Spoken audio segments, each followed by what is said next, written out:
Amados, bem-vindos à nossa aula de libertação. Está sendo tão bom compartilhar um pouco daquilo que é tão necessário e importante.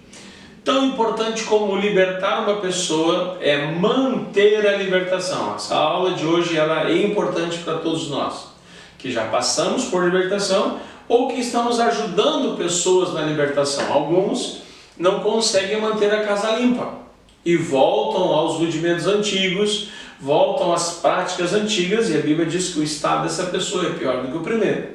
Mas nós vamos partir do seguinte pressuposto aqui para esta aula: que você recebeu a sua libertação, a casa está varrida, os pecados estão perdoados, está ornamentada, você está com a presença do Espírito Santo de Deus, você tem paz, você tem alegria, você tem a bondade do Senhor, e o Espírito Santo de Deus está em você, o Senhor Jesus governa a sua vida, e você quer manter as coisas assim. Como manter a casa arrumada e em paz? Primeiro processo: use constantemente a armadura de Deus. Efésios capítulo 6, dos versos 10 ao 20, fala da armadura de Deus, e é indispensável.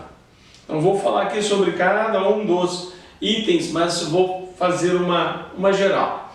O capacete da salvação, diz a Bíblia. É necessário que aquele que foi salvo, ele guarde na sua mente a palavra de Deus e a certeza da salvação. O capacete da salvação significa proteger a sua confissão de fé e saber quem você é. Você é nascido de novo. A maioria dos demônios tentam atacar justamente a pessoa na dúvida. A dúvida é nos pensamentos. Mas quando ela tem o capacete da salvação, ela está protegida, ela sabe quem ela é e ela tem em boa confissão a sua fé. Uma fé cristocêntrica. Cristo é o meu único e suficiente Salvador. Você vai ter a palavra do Senhor guardada. Então, quando vier algum dardo inflamado do diabo, você vai enfrentar e reagir citando a palavra de Deus. Não vai ser com outros pensamentos, mas com a palavra de Deus. Rejeite e repreenda aqueles pensamentos malignos, aquelas setas incendiadas pelo diabo para trazer confusão. Nós precisamos reagir. Em 2 Coríntios 11:3 diz: mas receio que assim como a serpente enganou a Eva com a sua astúcia, assim também seja corrompida a vossa mente e se aparte da simplicidade e pureza devida a Cristo. 2 Coríntios 11:3. Assim como Satanás enganou a Eva, uma conversa de que não teria consequência o pecado, que Deus não se importaria que eles transgredissem a palavra de Deus, enganou e ela caiu naquela conversa. Não caia na conversa do diabo dizendo que o pecado não tem consequência, que você pode fazer o que você quiser da sua vida porque já está salvo, e uma vez salvo pode fazer o que quer. Não creia nisso.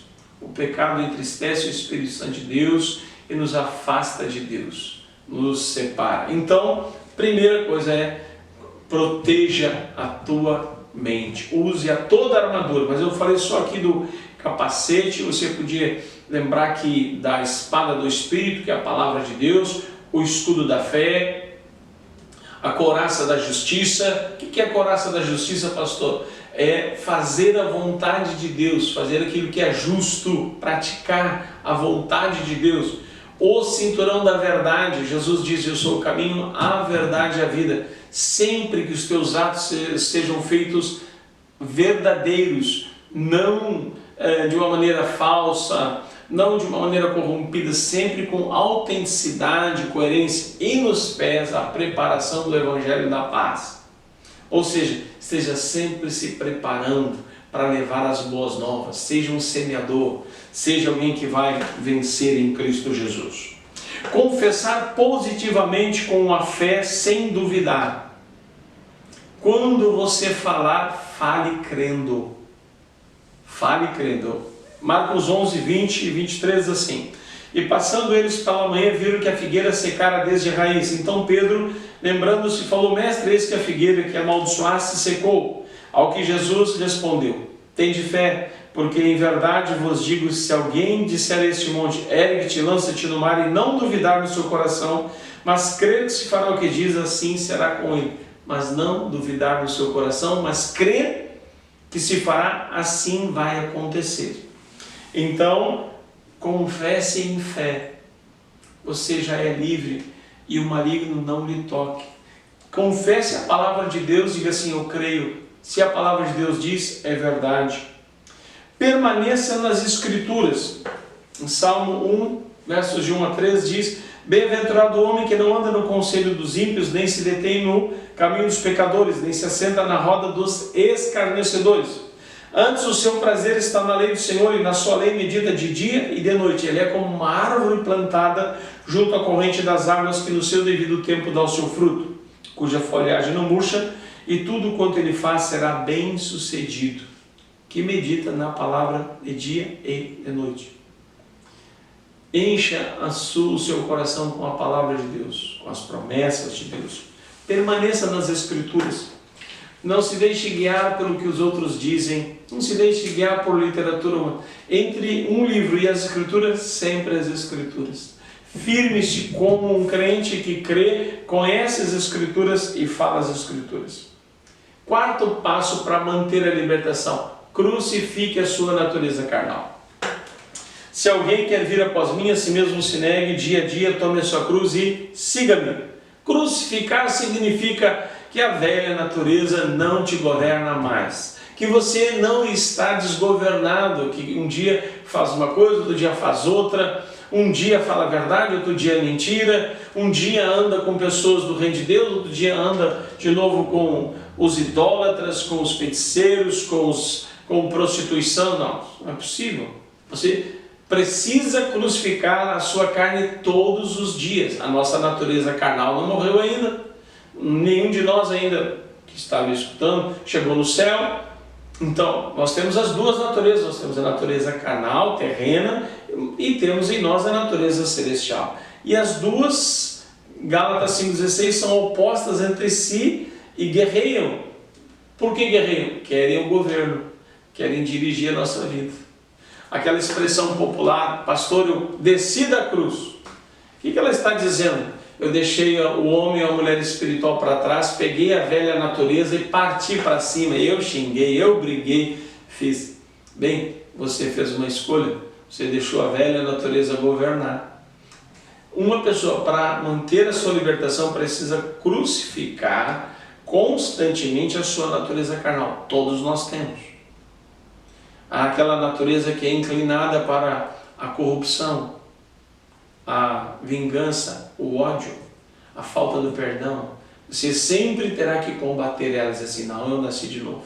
Isso aqui faz parte da velha vida, não mais. Então, crucificar a carne com todas as suas paixões, com todas as suas inimizades.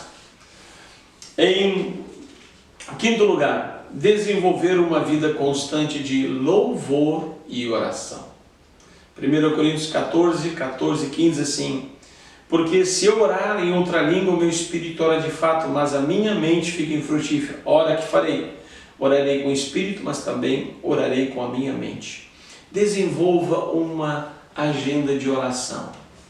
Se você já tiver sido batizado no Espírito Santo, ore em espírito, ore nas línguas espirituais, mas ore também e principalmente com o entendimento da língua natural, da sua língua, do vernáculo.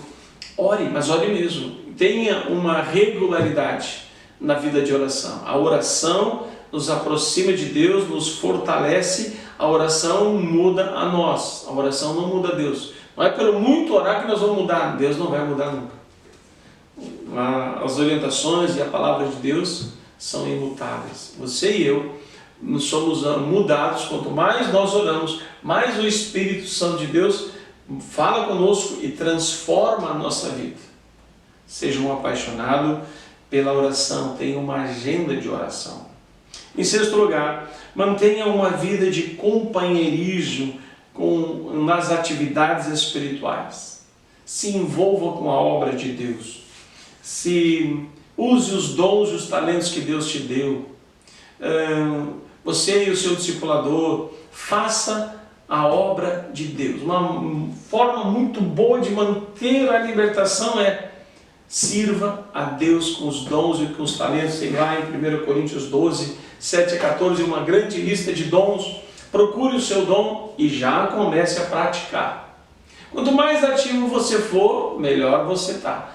Não caia na cilada do diabo de: vou dar um tempo para Deus, vou dar um tempo para a igreja, vou dar um tempo para as coisas. O maior prejudicado será você, você vai enfraquecendo. Nós precisamos uns dos outros. A Bíblia diz que ferro com ferro se afia. Ande sempre do lado de pessoas que já venceram, que te inspiram, que você admira a obra do Espírito Santo na vida dela, e pratique a obra de Deus, ajude na obra de Deus, se envolva com as coisas de Deus. Amém? Em sétimo lugar, mantenha-se congregando. Mantenha sob a autoridade. Hebreus 10, 25 diz: não deixemos de congregar como é costume de alguns, antes façamos admoestações, e tanto mais quando vedes que o dia se aproxima. Talvez esse vídeo vai chegar em muitos lugares. Talvez você deixou de congregar ou nunca congregou, está passando por uma luta espiritual aí na sua cidade onde você está. Procure referência de alguma igreja que seja idônea e peça ajuda. Tem muitos falsos obreiros, mas a grande maioria são obreiros dedicados e são bons servos de Deus. Congregue, faça parte de uma igreja, use os dons que Deus te deu no corpo de Cristo e diga: eu faço parte do corpo de Cristo. Participe da Santa Ceia e como uma confissão da nova aliança, que você foi incluído na família de Deus. Participe dos ministérios com toda a sua dedicação. Congregue. É uma excelente maneira de você manter a sua libertação. Encerramos esta aula aqui. Agradecemos você pela companhia, pela sua frequência, audiência com a gente. E amanhã teremos mais uma aula às 10 horas. Deus te abençoe.